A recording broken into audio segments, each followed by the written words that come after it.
the Assembly will hear an address by His Excellency Recep Tayyip Erdogan, President of the Republic of Turkey. I request protocol to escort His Excellency. On behalf of the General Assembly, I have the honor to welcome to the United Nations His Excellency Recep Tayyip Erdogan, President of the Republic of Turkey, and to invite him to address the Assembly.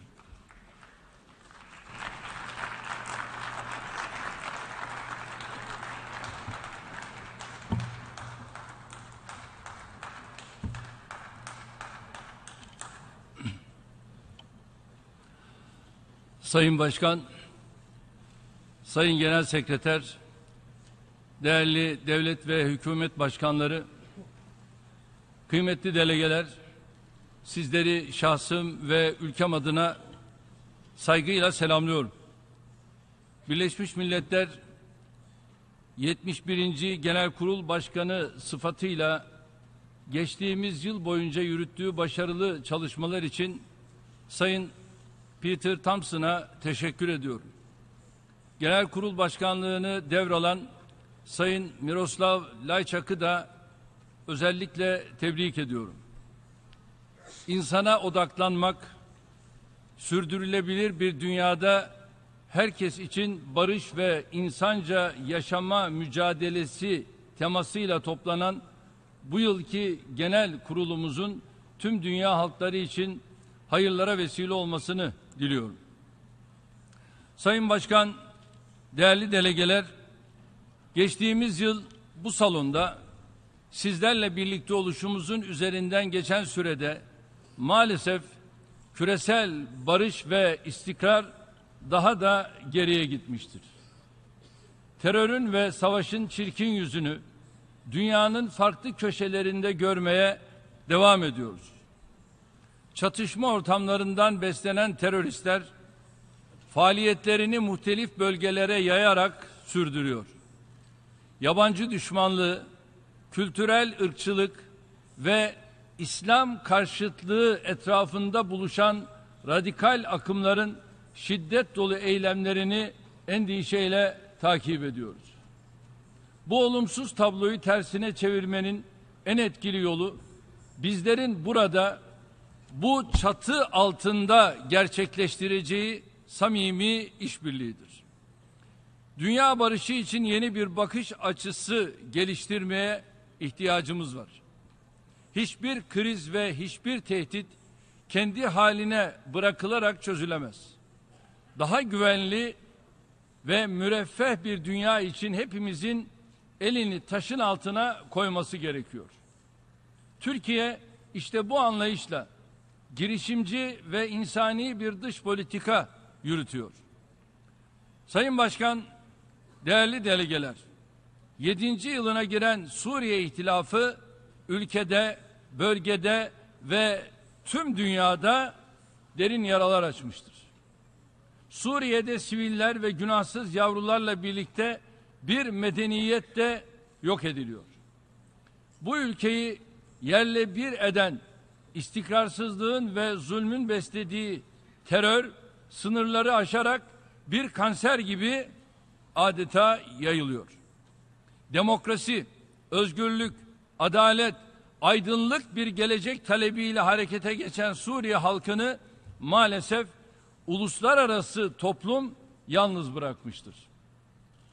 Biz Türkiye olarak hangi kökenden, hangi meşrepten olursa olsun hepsini de kardeşimiz olarak gördüğümüz, derin tarihi ilişkilerle bağlı olduğumuz bu insanların yaşadıkları trajediye kayıtsız kalamazdık. Suriye'de çatışmaların başladığı 2011 yılı baharından beri sorunun çözümü için her türlü insani ve siyasi gayreti gösterdik, gösteriyoruz. Şu anda ülkemizde 3 milyonun üzerinde Suriyeli ile 200 binin üzerinde Iraklı sığınmacıya ev sahipliği yapıyoruz. ülkede kalıcı bir ateşkesin sağlanması ve barışın tesisi için Rusya ve İran'la birlikte tüm kesimlerin katılımıyla Astana toplantılarını başlattık. Bu girişimlerimizin ardından uzun zamandır tıkanmış olan Cenevre süreci de yeniden canlandı. Astana'da varılan mutabakat çerçevesinde İdlib bölgesinin güvenliğe kavuşturulmasıyla ilgili yeni bir planı hayata geçiriyoruz. Ülkenin toprak bütünlüğü esasına dayanan, halkın demokratik taleplerine saygı duyan, istikrarlı ve müreffeh bir Suriye'nin inşası yolunda atılacak her adımın destekçisiyiz. Sevgili dostlar, Suriye krizinin başlamasıyla ülkemize gelen sığınmacılar ve Avrupa'ya yönelen mülteci akınının önüne geçmek için her türlü tedbiri aldık alıyoruz.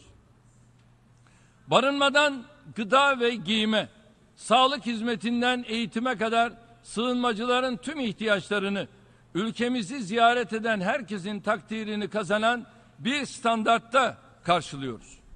Ancak bu doğrultuda yürüttüğümüz çalışmalara Avrupa Birliği başta olmak üzere uluslararası toplumdan yeterli desteği alamadığımızı özellikle belirtmek istiyorum.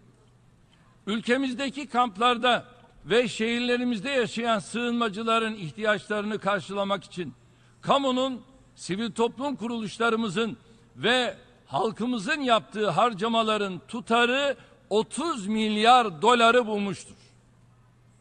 Buna karşılık Avrupa Birliği söz verdiği 3 milyar avro artı 3 milyar avro yardımın sadece 820 milyon avrosunu göndermiştir. Uluslararası toplumdan Birleşmiş Milletler aracılığıyla gelen yardımların tutarı da 520 milyon dolar civarındadır. Bunlar bizim bütçemize girmiyor. Bunlar sadece yardım kuruluşları vasıtasıyla kamplarda bulunan oradaki insanlara gidiyor. Dikkatinizi çekiyorum. Suriyeli sığınmacılar için gelen yardımların hiçbiri ama hiçbiri bütçemize girmiyor. Hepsi de Birleşmiş Milletler'in ilgili kurumları üzerinden yardım kuruluşları vasıtasıyla ihtiyaç sahiplerine ulaştırılıyor. Buradan tüm dünyanın huzurunda topraklarında barındırdığı 3,2 milyon sığınmacının tüm yükünü Türkiye'nin omuzlarına bırakan ülkeleri ve uluslararası kuruluşları verdikleri sözleri tutmaya davet ediyorum. Esasen Türkiye, dünya çapında insani yardım ve kalkınma yardımı faaliyetleri yürüten bir ülkedir. Sadece ülkemize gelen sığınmacılara kucak açmakla kalmıyoruz. TİKA, AFAD, Kızılay gibi kurumları ve çeşitli sivil toplum örgütleri aracılığıyla dünyanın neresinde olursa olsun mağdur ve mazlum duruma düşmüş herkesin yardımına koşuyoruz. Örneğin Türkiye, Somali'nin yeniden yapılandırılması için resmi kurumları ve sivil toplum örgütleri aracılığıyla 1 milyar dolarlık bir kaynak kullanmıştır. Somali konusunda yaptığımız çalışmalar ve elde ettiğimiz sonuçlar gerçekten benzer çalışmalara örnek olacak düzeydedir. Kesinleşen OECD istatistiklerine göre ülkemiz 2016 yılında yapmış olduğu 6 milyar dolarlık insani kalkınma yardımlarıyla bu alanda rakam olarak dünyada 2. sırada, milli gelire oranla da 1. sırada yer almaktadır. Halbuki Türkiye dünyanın en büyük 17. ekonomisidir. Gerçekleştirdiği insani kalkınma yardımları milli gelirinin 8'ine ulaşan Türkiye bu çerçevede Birleşmiş Milletler hedeflerini tutturabilen 6 ülkeden biri olmuştur. Görüldüğü gibi ülkemiz genel kurulumuzun ana mesajını oluşturan sürdürülebilir bir dünya hedefi için tüm gücüyle çalışmaktadır. Önümüzdeki süreçte de bu hassasiyetlerle yolumuza devam edeceğiz. Sayın Başkan, değerli delegeler, Türkiye Suriye ve Irak'taki istikrarsızlıktan beslenen DAEŞ ve PKK gibi bölgenin en eli kanlı terör örgütleriyle kıyasıya bir mücadele içindedir. Bunun yanında ülkemizin meşru, demokratik rejimini kanlı bir darbeyle değiştirmeye teşebbüs eden FETÖ terör örgütüyle mücadelemiz de devam ediyor. DAEŞ'in sınırlarımıza yönelik saldırılarına karşı Suriye'de başlattığımız Fırat Kalkanı harekatıyla 243 meskun mahalli ve 2000 kilometre karenin üzerinde toprağı bu örgütten temizledik. Bu operasyon sırasında 3000'e yakın DAEŞ militanını etkisiz hale getirdik. Teröristlerden temizlediğimiz bölgeye 100.000'e yakın Suriyeli geri dönerek yerleşti. Fırat Kalkanı operasyonu bölgenin işgalinden bu yana DAEŞ'e karşı elde edilen en büyük başarıdır. Şu gerçeği huzurlarınızda ifade etmek durumundayım. Bölgede DAEŞ'e karşı mücadele verdiğini söyleyen grupların ve güçlerin büyük bir bölümünün kesinlikle böyle bir amacı yoktur. Bu gruplar ve güçler DAEŞ'ı kendi gündemlerini hayata geçirmek için bir araç olarak kullanıyor. PYD, YPG'nin Suriye'de ele geçirdiği bölgelerde demografik yapıyı değiştirme, halkın mallarına el koyma, kendisine karşı çıkanları öldürme veya sürgün etme yönündeki çabaları insanlık suçudur. DAEŞ'le mücadele meşru bir zeminde yürütülmediği takdirde dünyanın yeni DAEŞ'lerin tehdidi altına girmesi kaçınılmazdır. Benzer yaklaşımlar Irak'ta da söz konusudur. Irak'ın da toprak bütünlüğü temelinde varılacak uzlaşmalara ve ortak gelecek inşa etme ideallerini hayata geçirmeye ihtiyacı vardır. Bağımsızlık talepleri gibi bölgede yeni krizler, yeni çatışmalar ortaya çıkartabilecek adımlardan uzak durulması gerekiyor. Buradan Irak bölgesel Kürt yönetimini bu doğrultuda başlattığı girişimden vazgeçmeye davet ediyoruz. Türkiye'nin bu konudaki çok açık ve kararlı tavrını görmezden gelmek, Irak bölgesel Kürt yönetimini elindeki imkanlardan da edecek bir sürecin önünü açabilir. Yeni çatışmaların fitilini ateşlemek yerine hep birlikte bölgede huzuru, barışı, güvenliği, istikrarı tesis için çalışmalıyız. Sayın Başkan, kıymetli delegeler, Suriye ve Irak'ın yanında Libya ve Yemen gibi terör örgütlerinin etkinlik kurma çabası içinde bulunduğu bölgeleri de yakından takip ediyoruz. Libya'daki meşru yönetimin uluslararası toplum tarafından desteklenmesi ülkenin istikrarına önemli katkı sağlayacaktır. Suriye ve Irak'ta yapılan yanlışların Libya'da tekrarının Avrupa başta olmak üzere tüm dünyayı çok daha büyük tehditlerle karşı karşıya bırakacağı unutulmamalıdır. Üzerinde hassasiyete durduğumuz bir başka mesele de Körfez bölgesinde baş gösteren ihtilafın bir an önce çözümüdür. Bunun için öncelikle Katar halkının hayat şartlarını olumsuz etkileyen yaptırımların kaldırılması gerektiğini düşünüyoruz. Kuveyt Emiri Şeyh Sabah'ın krizin çözümüne ilişkin arabuluculuk çabalarını desteklediğimizi burada ifade etmek isterim. Temennimiz bu gayretlerin olumlu sonuç vermesidir.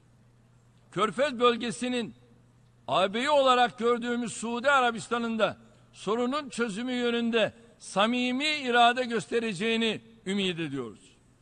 Bir başka önemli sıkıntı, dünyanın kanayan yarası olarak gördüğümüz Filistin meselesi ve buna bağlı olarak Kudüs ile Harem-i Şerif'in tarihi statüsünün korunması hususudur.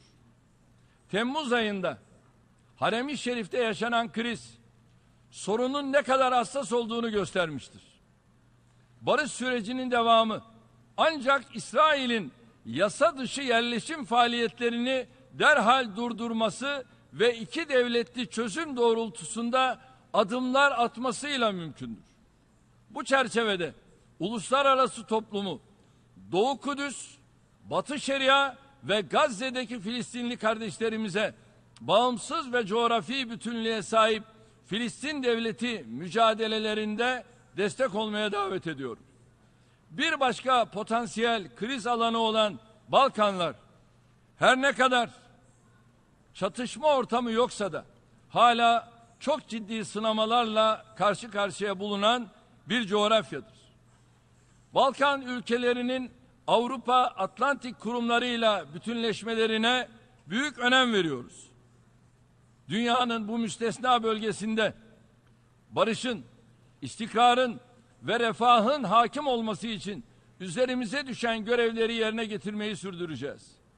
Güney Kafkasya'da Azerbaycan ve Gürcistan'ın toprak bütünlerinin sağlanması bölgesel istikrarının özellikle anahtarıdır.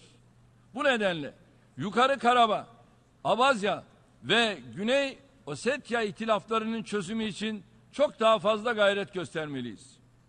Bugün görmezden geldiğimiz her krizin yarın bölgesel ve hatta küresel bir çatışmanın fitilini ateşleme potansiyeline sahip olduğunu asla unutmamalıyız.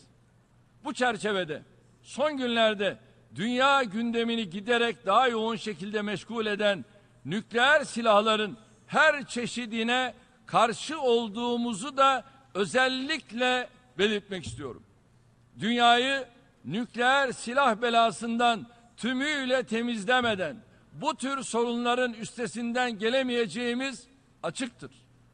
Kıbrıs'ta 2008 yılında başlayan kapsamlı müzakere sürecinin Rum tarafının anlaşılmaz tutumu sebebiyle sonuçsuz kalmasından üzüntü duyuyoruz. Doğu Akdeniz'de son yıllarda keşfedilen doğal kaynakların bölgenin barışına, istikrarına ve refahına hizmet etmesi için elimizden geleni yapıyoruz, yapacağız. Kıbrıs Türklerinin haklarına saygı gösteren çözüm tekliflerini değerlendirmeye hazırız. Sayın Başkan, değerli delegeler, dünyamız tüm bu küresel ve bölgesel sorunlarla mücadele ederken, birkaç hafta önce Myanmar'dan aldığımız acı haberlerle bir kez daha dünya irkildi. Myanmar'ın Arakan bölgesindeki Müslüman toplum provokatif terör eylemleri bahane edilerek adeta bir etnik temizlik yapılmaktadır. Zaten çok büyük bir yoksulluk ve sefalet içinde yaşayan, vatandaşlık hakları dahi ellerinden alınmış olan Arakan Müslümanlarının köyleri yakılmakta, yüz binlerce insan bölgeden ve ülkeden göçe zorlanmaktadır. Bölgeden göç eden insanların yönlendirildiği Bangladeş'teki kamplar asgari insani ihtiyaçları dahi karşılayabilecek durumda değildir. Uluslararası toplum tıpkı Suriye'de olduğu gibi Arakan Müslümanlarının maruz kaldığı insani dram konusunda da iyi bir sınav verememiştir. Şayet Myanmar'da yaşanan bu trajedinin önüne geçilmezse insanlık tarihi yeni bir kara lekenin utancıyla baş başa kalacaktır. Asıl olan Bangladeş başta olmak üzere ülke dışına sığınan Arakan halkının asırlardır yaşadıkları kendi topraklarında güven, huzur ve refah içinde hayatlarını sürdürülebilmelerini temin etmektir. Türkiye olarak bu krizin çözümü için de gayret ediyoruz. Geçtiğimiz günlerde Kazakistan'ın başkenti Astana'da İslam İşbirliği Teşkilatı'nın bir toplantısı vesilesiyle katılımcı ülkelerle bu konuda özel bir oturum gerçekleştirdik. Eşim, oğlum, Dışişleri Bakanımız, Aile ve Sosyal Politikalar Bakanımızı Bangladeş'e o kampları yerinde görmeye gönderdik. Ve orada yaptıkları ziyaretle gıda, ilaç, giyim, bu tür destekler ve ikinci etabını da takip ediyoruz. Bu desteklerimiz devam edecek. Ve şimdi Birleşmiş Milletler binasında İslam İşbirliği Teşkilatı Rohingya Temas Grubu toplantısını gerçekleştireceğiz. Son krizin hemen ardından 7 Eylül'de Bangladeş'teki kampları ziyaret eden eşim Dışişleri Bakanımız, bakan ve diğer sivil toplum kuruluşlarımız ülkemizin resmi kalkınma yardım kuruluşu olan TİKA, Myanmar'da yardım faaliyeti yürütebilen tek organizasyon durumundadır.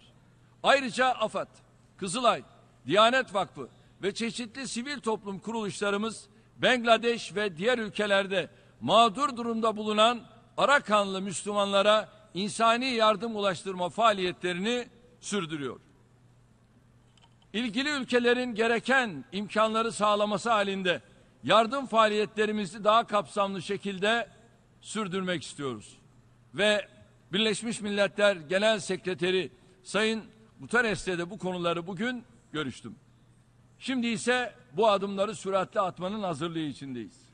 Sayın Başkan, değerli delegeler, tüm bu gelişmeler ve yaşanan insani trajediler Türkiye olarak dünya 5'ten büyüktür diyerek sembolleştirdiğimiz Birleşmiş Milletler Güvenlik Konseyi'nin yeniden yapılandırılması çağrımızın haklılığını teyit ediyor.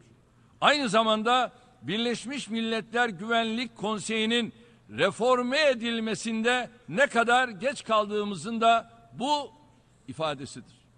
Tüm dünyanın temsilcileri sıfatıyla bu çatı altında bir araya gelen bizler terör örgütlerinin cinayetlerine, insani krizlere ve mağduriyetlere engel olacak bir irade ortaya koyamazsak o zaman herkes başının çaresine bakmanın yollarını arar. Bu anlayışın yaygınlaşması durumunda dünyamız yeni bir kaos ve zulüm fırtınasının içine sürüklenir. Batı ülkeleri yabancı düşmanlığı, ırkçılık, İslam karşıtlığı gibi eğilimleri engellemezse, kriz bölgelerindeki ülkeler terör örgütleriyle ve yoksullukla kararlı bir şekilde mücadele etme iradesi ortaya koymazsa ve hep birlikte bunların tamamı için işbirliği yapmazsak, sürdürülebilir bir dünyada herkes için barış ve insanca yaşama ideallerimize nasıl ulaşabiliriz? Mülteciler Yüksek Komiserliği döneminde yakın işbirliği içinde olduğumuz Sayın Genel Sekreterin bu doğrultuda yürüttüğü çalışmaları destekliyoruz. Mevcut yapısıyla insanlığın hayrına somut adım atma kapasitesi kalmamış olan bu çarpık sistemin devamında ısrar etmek kimsenin faydasına değildir. Biz Güvenlik Konseyi'nin demokratik, şeffaf, adil ve etkin bir yapıya kavuşmasını istiyoruz. Teklifimizde Güvenlik Konseyi'nin tamamı aynı hak ve etkilere sahip, her yıl onu yenilenmek suretiyle hepsi de 2 yıl görev yapan 20 üyeden oluşan bir yapıya kavuşturulmasıdır. Böylece dünyadaki ülkelerin tamamı sıraları geldikçe bu önemli kurumda söz sahibi olacaktır. Artık 2. Dünya Savaşı sonrası dünya yok. Dünya çok değişti. Öyleyse sadece 5 daimi üye ile idare edilen bir dünya değil, tüm dünya ülkelerinin görev aldığı dünya ülkeleriyle idare edilen bir Birleşmiş Milletler Güvenlik Konseyi'nin insanlığın vicdanı olacağına inanıyoruz.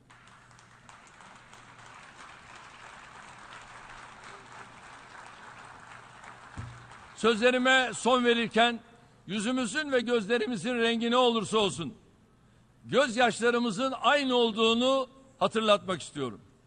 Sizleri dünyanın farklı köşelerinde akan gözyaşlarını dindirmek amacıyla bir an evvel harekete geçmeye çağırıyorum. 72. Genel Kurul çalışmalarının bu doğrultuda yapacağımız çalışmalara katkıda bulunacağını ümit ediyorum. Bu duygularla insanlığın ortak parlamentosu olan bu çatı altında özellikle tüm ülkeleri ve halkları şahsım ve ülkem adına sevgiyle, saygıyla selamlıyorum. Kalın sağlıcakla. On behalf of the General Assembly, I wish to thank the President of the Republic of Turkey for the statement just made. May I request representatives to remain seated while we greet the head of state.